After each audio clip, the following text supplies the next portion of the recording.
Hello, I'm Porter Miller, and this is my second SCADA lab project. It is a puck sorting process that involves 3 stations which all do a different job to accomplish sorting a puck. Each station had its own PLC and operator panel, as you can see in the front of the panels on this picture here. First, we can go through the nasty stuff and see how much this project will take out of your pocket. Let me pull up my Excel sheet. So here's all the prices you're looking at in these 2 columns. Price for each component here and the total price for each one that you need. So we need 3 PLCs, 3 operator panels,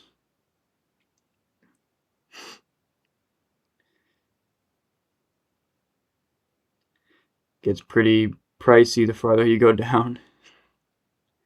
Bunch of sensors. This is a vacuum, solenoid, an air cylinder. It'll net you around $3,000, and some of these can fluctuate depending on the market, so you're probably looking at more than $3,000. Next, we'll get into my task list. So you see over here, this is pretty much the order I did everything in. Did my research first, which is search for the manuals and specs of each component. Then I did my documentation. Then I did my AutoCAD. Did this, my task list, to set out my schedule, my I/O map, my programming, my HMI, my owner's manual, and then my video last. And these dates are pretty spot on. These early ones are exactly when I did them. Right around here, this HMI one isn't quite exact, but these other ones are pretty spot on. And then we can look at my station I/O map next. So let's go to station 1 here. So I got 3 inputs, PB1, PB2, and PB3. I don't use PB3, but I still have it listed here. So PB1 on operator panel 1 is the green button, the PB2 is the red button, and the red buttons are normally closed just like a stop button, and the green ones are normally open. My outputs on station 1 are vacuum. The vacuum home position is the normal position. The drop position is where it drops onto the red disc in the second station. The vacuum is what sucks up the puck, and the pusher is what moves the puck toward or in the vacuum range. And that's all the I/O for station 1. Station 2, inputs, same thing, PB1, PB2, both on that operator panel, but in station 2 this time. We have 4 sensors here. A puck sensor lets you know if a puck's ready. A size sensor sensors for the wrong sized puck. And then we have the wrong size chute sensor, so it lets you know if that chute is full. And then the disc hone position sensor. This lets you know if the disc is back to its default ready state or ready position. And you can see the location of it and what kind of device it is here. We got some reflective sensors and photoelectric sensors. And then the outputs on station 2. The output, we have a stack light. It has green, yellow, and red, each meaning a different thing. Red means a puck is in the process of moving. A yellow stack light means it's like a warning light, it's in the process. And then the green light means a puck is ready. It's ready to be moved. Disc reverse direction. This is what, if a wrong sized puck is spotted by that wrong size chute, or the size sensor up here, it will reverse the motor and make the disc go the opposite way. So that way it'll bypass the conveyor drop spot and go towards the wrong size chute spot instead. And then the disc pulse, I don't use this, but it is just it just pulses the motor stepper, or the stepper motor, and makes it go 1 pulse at a time. So it's for like rehoming the disc, which I only had to do like once, and I never filled around with it again. So that's it for station 2. Station 3, PB1, PB2 again. Station 3 is an entry puck sensor, which is a reflective sensor. And that just tells the conveyor that a puck's at the entry. The inductive sensor is for the metal pucks. It's right after that entry, and the inductive sensor triggers a solenoid, which is the slider 1 down here. It's a solenoid, which will slide that into the first chute, which is the metal puck chute. And then this photoelectric sensor here sends for black pucks, so it will see through the white pucks and let them go through, but black will trigger this slider 2, which will put that in the second chute, which is where the blacks go. And then this inventory reflective sensor is for all 3 of those chutes. I can pull up the picture here. So right here, this is the metal one, black one, white one. So here's the solenoid right here, solenoid 2, solenoid 1.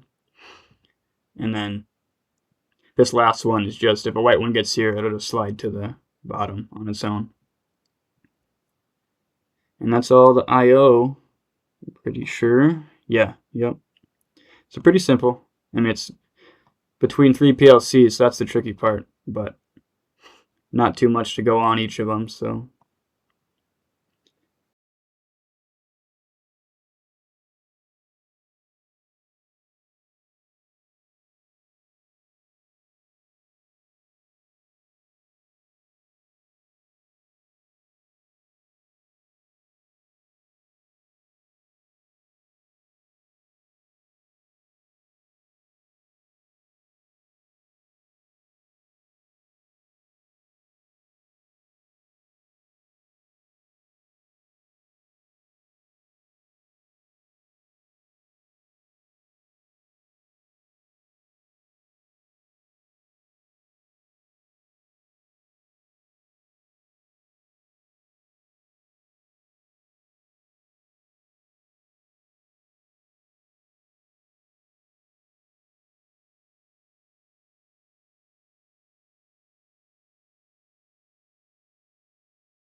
Alright, next we'll get into the stations and what each station does. So, station 1 is loading station, where you load the pucks and then move them one by one to the next station to be sorted.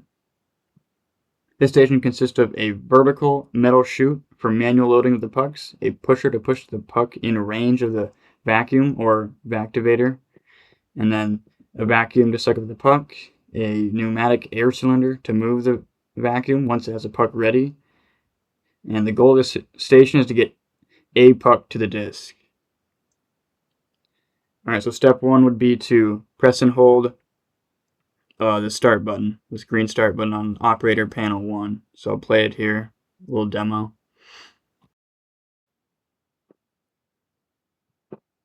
Load a puck, press the green button, and it'll automatically go. Step 2, the vactivator will automatically move once you vacuumed a puck. As you saw there, I didn't do anything besides pressing the green button to move the pusher. And once the puck was sucked up, it automatically moved over. And then, so that would be step 2. Step 3 would be pressing the stop button to drop it. So as you see my fingers over here on the red button, and press it and it stops. So yeah, once you press PB2, the vacuum will drop it, and then the Vactivator will move back on its own as well to be ready for the next one. Just play out.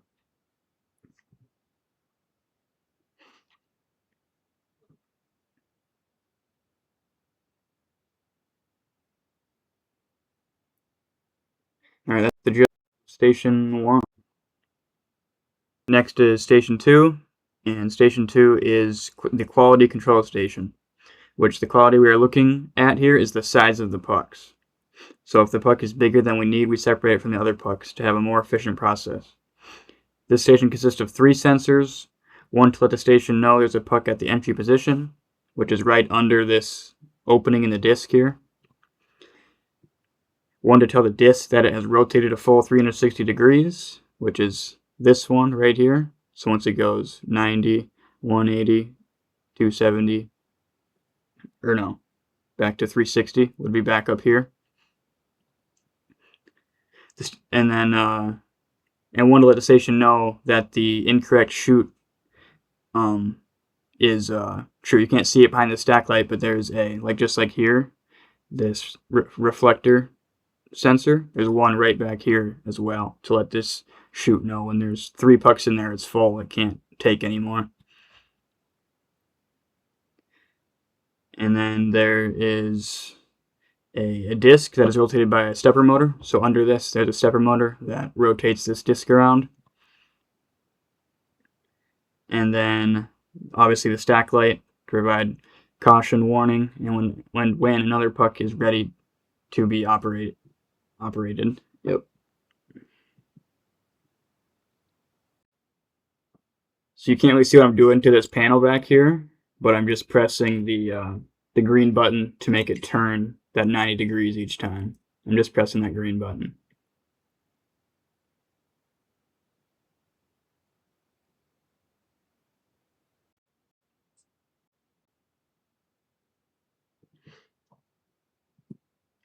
Alright, here's just a different view from that side view I've been showing you. Here's a front view. And here's this reflector light I was telling you about that was behind this stack light. And then here's this stepper motor down here. If I have full screen here for a second, you can kind of see the stepper motor down here. I'll put that so you can see it from this view.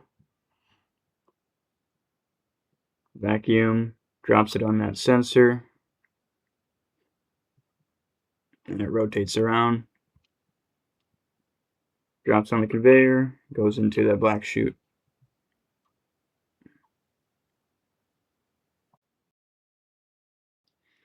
Next is Station 3. Station 3 is the sorting station. We are sorting the different colors and material of pucks. So metal pucks go in the first chute, black pucks go in the second, and white in the last one. This station consists of a conveyor to move the pucks, 2 rotary solenoids that have sliders attached to them, which allow the corresponding pucks to slide into them and go into the right chutes. And then a reflective sensor, like in Station 2, to detect when the inventories of the chutes are full, and another reflective sensor to detect when a puck drops onto the conveyor. Play it here. It runs through all 3 of the different kinds of pucks.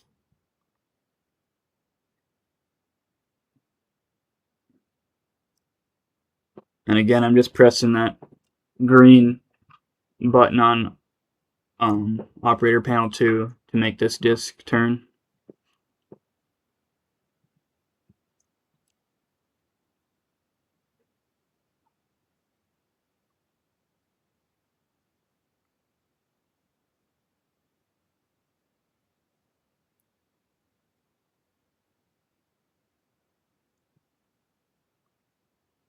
I haven't had much issues with the conveyor as far as like parts getting stuck or falling into the wrong chute.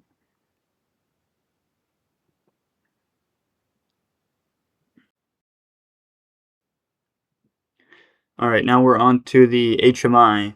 So this is just a picture, so I actually can't like interact with this. So we'll start with the loading station. This is all the interactable stuff that you can do on the operator panel. So when you press start, the pusher will go and move a puck up here. If you press stop, it will drop it just like it would in physically. And then the quality control station. Oh, forgot. This puck ready bit is the black, or not the black, the red light on the back of the pusher. So when this pusher gets to its full like push length, that black, or no, I don't know why I keep saying black, that red light will come on. That's when you stop holding this start button. So if you just press start and let go, just do a quick press, this pusher won't get to its full length, which means the puck in the chute won't get far enough for the vacuum to pick it up fully. So you got to hold the start button physically and either on the HMI to where it gets its full length. And that's what this red circle does here. When this lights up, that lets you know that the pusher's at its full length. And stop drops it. This reset is only for the counters. So I have locks in the logic that when this gets to 3, it can't go anymore because it's full. Like, it can't go anymore. So you need to reset it. And then along with resetting it, you need to take those 3 out physically, so that way there is physically room for more to go into the chute. And then this rotate is obviously for the disc rotate. So I have it, when you press this, a counter counts up to make it go to its first rotate, second rotate, third rotate, fourth rotate. But if you have a bad puck, so the sensor's up here, right? So if you have a bad puck, it'll go in the reverse direction and go here, here, and you need to press it again to get back to normal, right? So either way, it's 4 presses for a correct puck or a wrong puck. And then here's the rotate direction. So right now it's in forward. If a wrong puck is sensed, this would go to a reverse. You see a reverse direction here. And then moving on to the inventory / sorting station. This is just a same thing as up here, except this will turn green instead of bright red. This is just telling you when the conveyor's on. And then the reset is for these 3 inventory counters over here. And the heartbeats are just for the Micro 820 PLC communication to the OPC server. Alright, onto the program. I had to use CCW, so first time using that ever. And so we'll just get right into it. So this is station 1, so PLC 1. So we got the flip-flops, which are my heartbeat, which you saw on the HMI. We got a bunch of duplicate tags here. So this is just for, like, as it says, the pusher tag for the HMI, and this is for the physical output, digital output 3 here. And I got a reset for counters and stuff. More that same style. Those duplicate things, duplicate tags, and then got a vacuum, the drop position, and the home position. We'll go on to station 2 here. Heartbeat again. And here's where we get the wrong sized puck inventory counter. I got a puck ready bit, and here's where those every time you press that rotate button, it makes a count in the counter here. So first rotate, second rotate, third, and when it gets to 4, it resets itself, so back to 0 or back to that full 360 degrees around, back to its start. Stack light.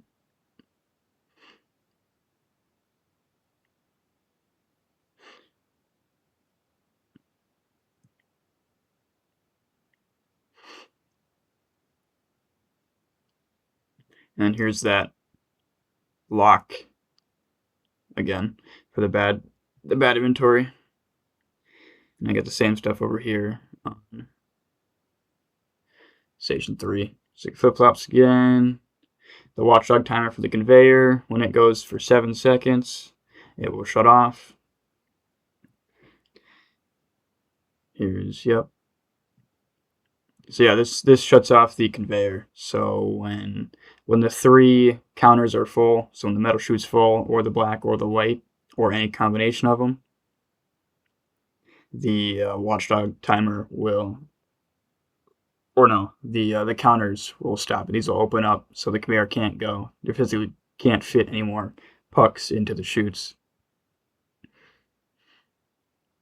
And then we got the slider 1, slider 2, inductive sensor, reflective sensor. A bunch of counters I used. They were my best friend in this programming. CCW was very awkward to get used to and learn.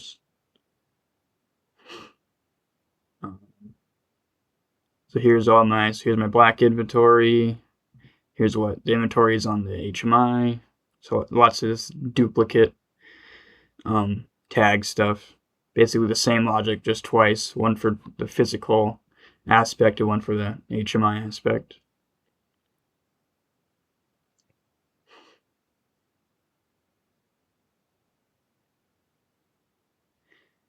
And that's it.